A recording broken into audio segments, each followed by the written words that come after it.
an election that's being described as the most consequential in at least a generation.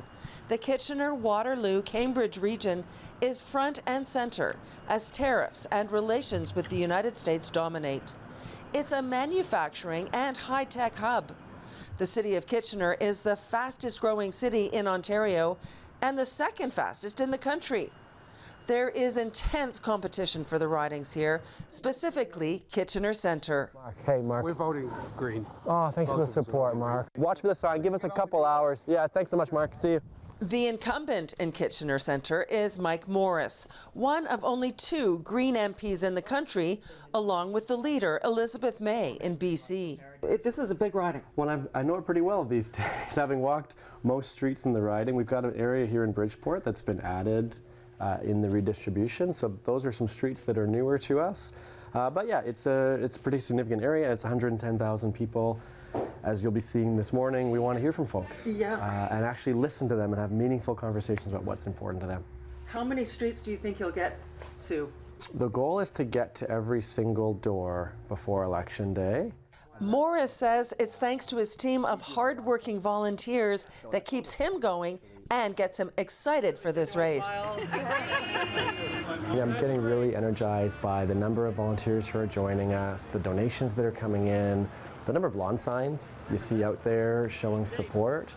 Kind of feel that momentum, and that kind of puts a bit of a jump in my step.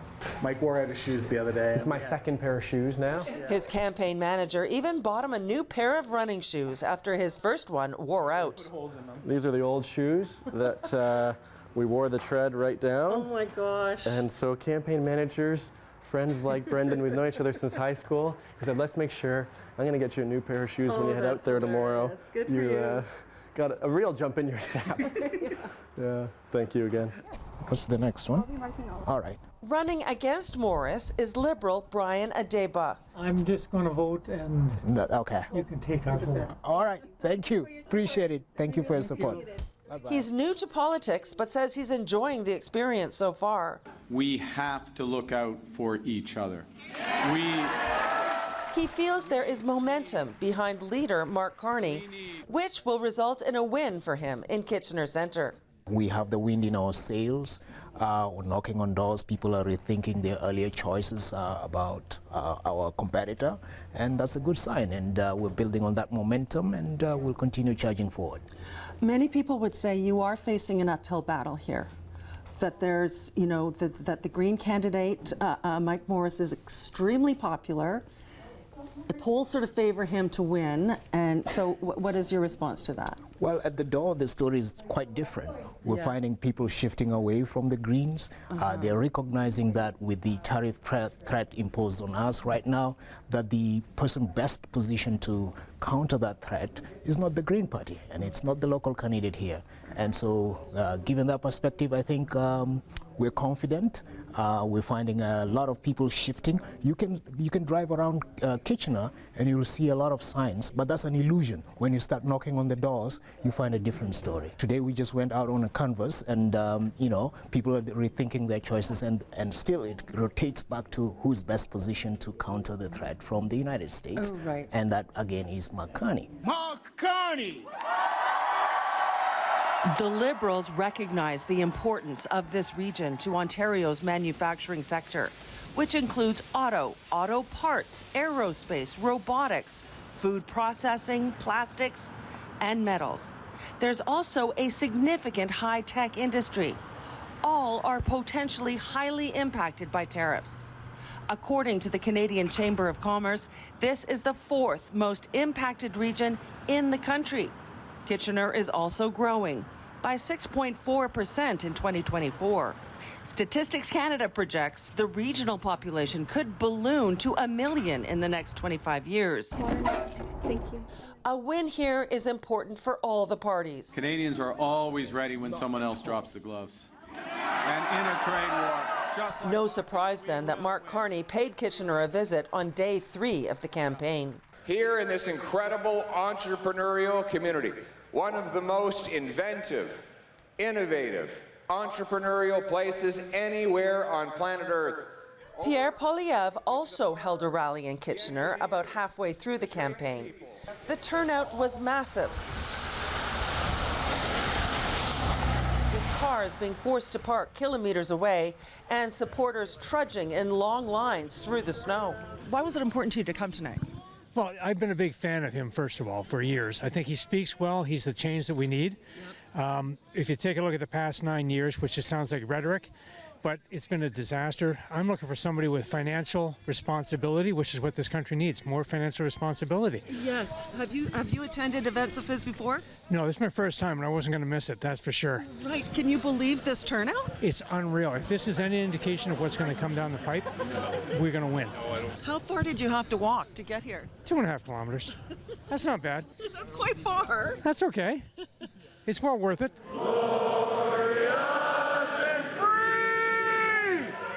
What are you looking forward to hearing from him tonight? You know, I think he's going to get everybody, you know, excited about what he's doing. I think a lot of people just want to see him in person. It's like going to a rock show.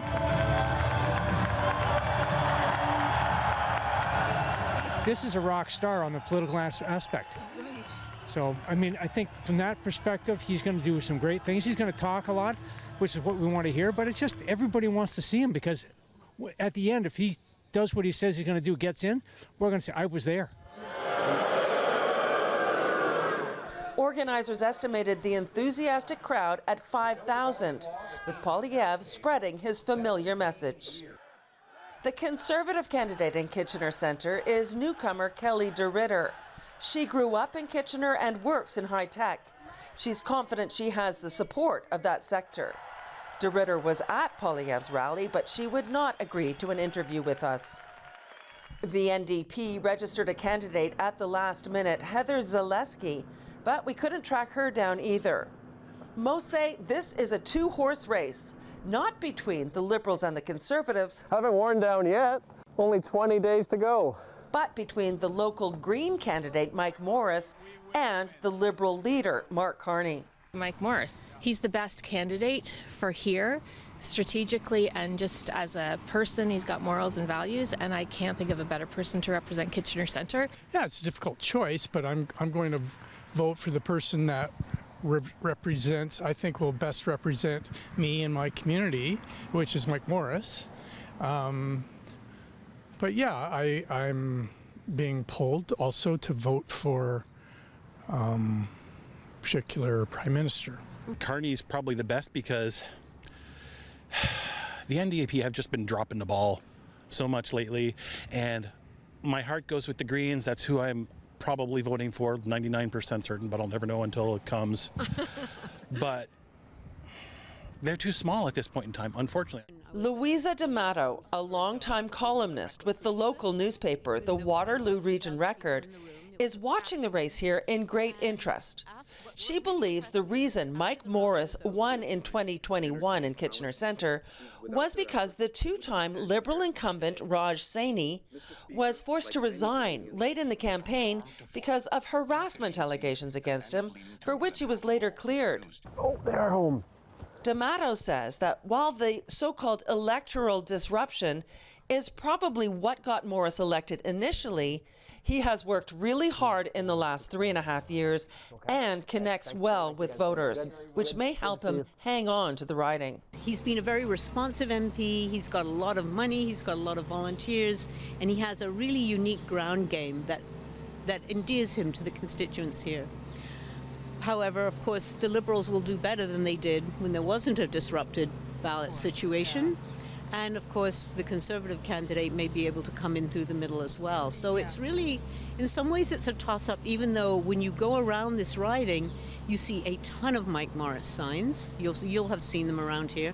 And he's got an incredible ground game. He had 1,000 signs up the day the writ was dropped. So do you think that that's not exactly a shift towards the Greens, but maybe just to him in particular? Yeah, I would say that this riding isn't really what I would consider a typical Green riding. Kitchener Centre may be a bit of a unicorn for the Green Party. Provincially, the Greens' Ashlyn Clancy clinched the same riding for the second time in this year's Ontario election, with more than 50% of the vote. As mayor of Kitchener for the last 10 years and a city councillor for 20 before that, Barry Verbanovich is proud of the growth, the changes, the advancements that have been made in his city. But there is no question that tariffs and the trade war with the United States are what keep him up at night. The Canadian Chamber of Commerce has identified this region as the fourth most impacted, likely as a result of tariffs, and a lot of that is because of our manufacturing. I mean, you see some of the historical machines behind us, but the reality is this is an economy that's always been evolving, that's been very resilient. I mean, manufacturing was our bread and butter for many decades. We've really now focused more on the innovation economy, health innovation, AI, and other areas, but manufacturing still represents over 20% of Kitchener's economy, and certainly with things like the Toyota plants in Cambridge and Woodstock, and all of the parts plants that are in our community and in others in the area, it will have a significant impact, and so it's something that we're paying close attention to. Still, he recognizes that other issues need to be addressed in this election. The rapid growth in his community has brought big city problems, including an increase in homelessness. Homelessness, housing affordability, the addiction issue, and it's again something that requires cross-governmental support. We've certainly seen significant investments, through things like the Housing Accelerator Fund, through things like the Rapid Housing Initiative, and so on. But more needs to be done, and we need to see it happening both at the federal and provincial level, because one thing is getting the housing built, but the other component obviously is the health and wraparound supports that are necessary to support our most vulnerable individuals. As president and CEO of Kitchener's Chamber of Commerce, Ian McLean does not have a preference for who wins the election. He says they will work with governments across the spectrum to help protect small businesses and communities. But he does not mince words about how he feels about Donald Trump and the chaos he has unleashed, not just on Canada, but the world. Donald Trump is the stupidest person to ever be the president of the United States, and that's saying something. But what he's done is he's single-handedly created the circumstances where we could have a global recession. And I don't know who that's good for. It's very disappointing, and I would say people are very, they were worried when Trump started talking about this. I think they were upset, but I think the emotion now is just anger. People are really, really pissed. From your point of view, tariffs the single biggest issue here? Yeah, I've never seen this before, because in every election you can say there's policy differences on a variety of topics, and provincially, obviously, education and transportation and transit. But the last provincial election was almost exclusively about how are we going to respond to Donald Trump and to tariffs. And the sense that I get is there are other issues that are important, and obviously affordability, cost of living, people are feeling that. Yes. But I think that the through line is that people are really worried about our sovereignty. We're knocking on doors trying to see if we can count on your support going forward. Back on the campaign trail, candidates like Liberal Brian Adeba are keenly aware of the importance of sovereignty. He was a refugee from Sudan who came to Canada in 2002, and he says he's eternally grateful for the opportunities this country has given him. Since then, Canada has, I would say that I've been really fortunate. I came here with only $100 in my pocket. Today I have a house, I have a family, I have an education, I have a career, and those are things that I came with when I first arrived here. I didn't have any of that, so. You're a fan. You're a fan of Canada. Yeah, and getting into politics is a way to give back to Canada. Anything you want me to know that's top of mind for you and Jackie? Anything that's kind of pressing for you both? Pressing a lot of bloody things. Let's get rid of Trump down there, and then we'll be better off. Mike Morrice also embraces the spirit of giving back, and he says that is why he's a member of the Green Party. As a Green, I get encouraged to listen to my neighbors and to go to Ottawa thinking about what's going to make their lives better as we try to address the housing crisis, as we try to secure more mental health supports, as we look to improve public health care. For me, doing this as a Green allows me to stay focused on what I think democracy is supposed to be about, which is advocating for one's community and working with others to then get that done. While Kitchener Centre encompasses the city's downtown core, Kitchener South-Hespeler is a very different riding. It's suburban and has rural areas as well. It also includes this charming village of Hespeler, which some describe as the gem of the entire region.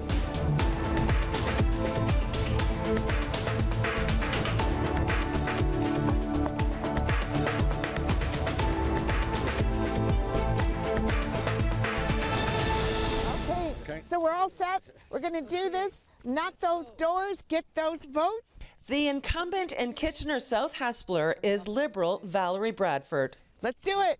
It was a close race in 2021 when she ran for the first time and won by less than 1,000 votes against her Conservative opponent. So I've been your member of Parliament for the last 3.5 years. How confident are you feeling about a victory? I always feel like I'm running from behind, and I'm comfortable with that. So I never take anything for granted. I never take the support for granted. I work hard all the time. I feel I have the last 3.5 years. It's a real honor and a privilege to represent the people of Kitchener South-Hespeler, and I hope to get my contract renewed, as I say. Pierre Poilievre is the only person who can bring change to Canada. Running against Bradford this time is Conservative medical doctor Matt Strauss.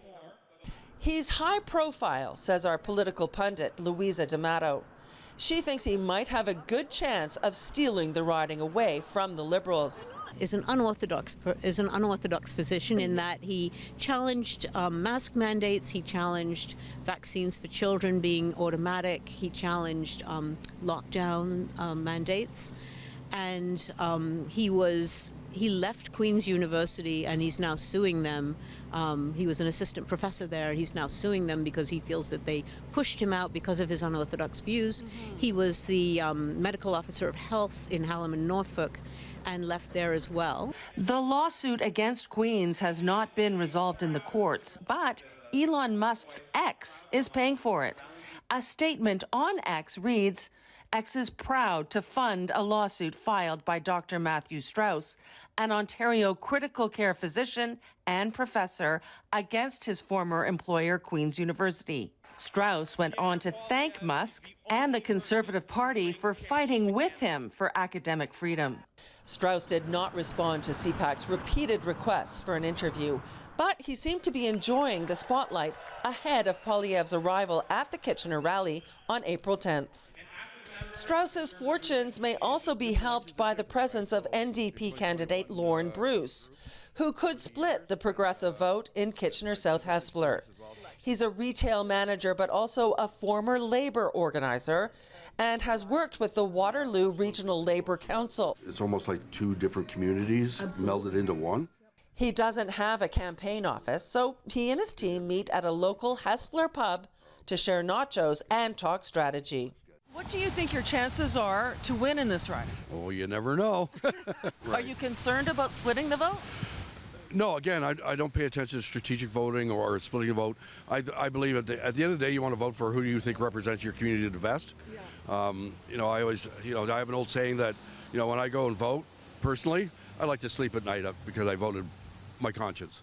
This is Lorne Bruce's fourth federal election, and before that, he ran municipally in Kitchener. In 2015, he did manage to grab 15% of the progressive vote in this riding, but he has never won. Does that get discouraging, though? No, it doesn't, because there's always something to talk about, right? I think some of the politics has been kind of upended. Like, we live in a populist time, but the party that traditionally supports working people is in the single digits. That's the NDP. And you have Poilievre, who's getting endorsements from unions, and so things are kind of tumbling around. Yes. You know what I mean? So things can happen that we can't predict. As in Kitchener Centre, Louisa D'Amato is watching the race in Kitchener South-Hespeler with fascination. These ridings are very competitive. Most of them have, are being won by a couple thousand votes, so they can easily turn. Yeah. And then and of course, when it's that close, the ground game is really important. Yeah. We don't really know, like with that one, I would say it's a complete toss-up. I see. Depending on, which tide is floating more both. In this riding, like in so many others across the country, it will come down to a choice between the Conservative leader and the Liberal leader. We're going to put every dollar to protect our workers. Yeah. There's a Toyota plant in Kitchener South-Hespeler, as well as auto parts and other industry. While the president of Toyota has told his 8,500 workers in southwestern Ontario that it's business as usual and nothing will change, not everybody is convinced of that. Right now, Toyota's okay from what our president told us. So, but it is a little worrying with what's going on and worry about the suppliers and the cost of everything. But I don't know. It's a wait and see now. Yes. Yeah. So there is some concern about Sure. the future and Absolutely. your job. Absolutely. Yeah. 100%. Do you have any thoughts about how you're going to vote? Absolutely. Conservative. Polyev for sure. Right. That's the way I'm going. You see that he is best equipped to handle this uncertainty and just from what we've got out of the last 10 years, they've got us into such trouble, such debt. I just don't trust the party anymore. I see. At the door, Valerie Bradford is finding support for the Liberals, even from people who don't know who she is. No, I don't know much about Valerie. I've never had to deal with Valerie. We've never really had any issues that we've ever had to contact her. And so you are a fan of Mark Carney? Yeah, I think he's got a lot of experience in world affairs. He's got experience in crisis management, which we need a lot of. And I think that those are the prime reasons why I'd be voting for him. You win elections one conversation at a time. Bradford did not want to comment on the COVID controversy surrounding her opponent, Matt Strauss, but stressed that how voters mark their ballots this election day is a very important decision. Well, I invite people to do their own research. I don't like to be the one to point out negativity. I think there are some positions there that people would be uncomfortable with if they researched that. You know, I just think that, you know, it might be at a variance with what a lot of people feel. So I think people should make informed decisions.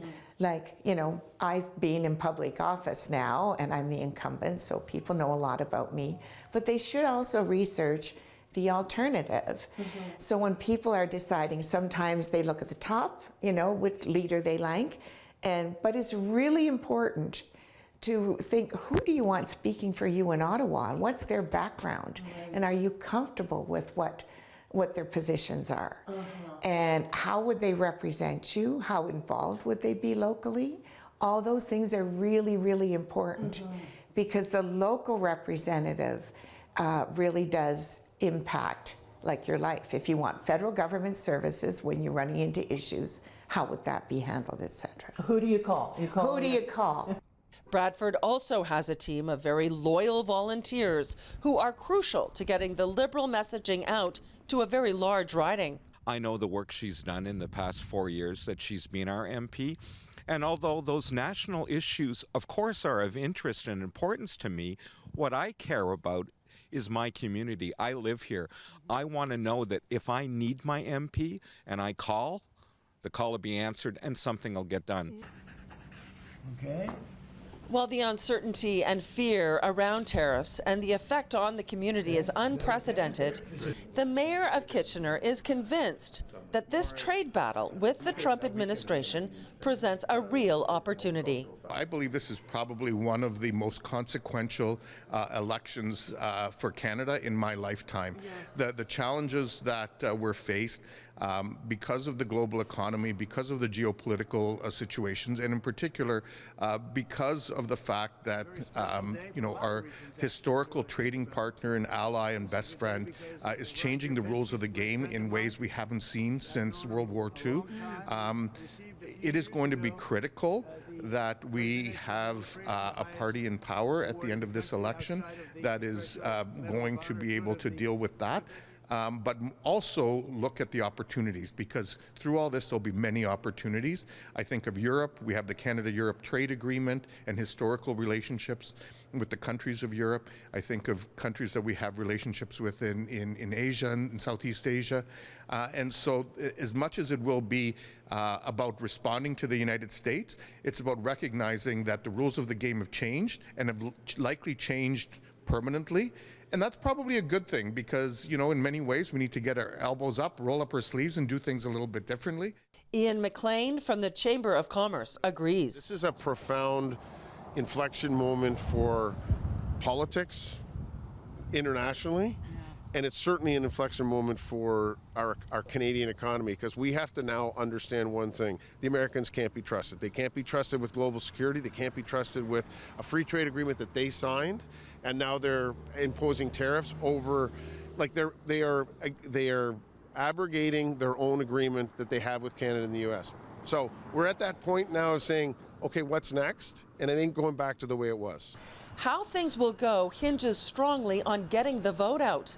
Canadians head to the polls April 28th. In Kitchener, I'm Pam Seatle for CPAC.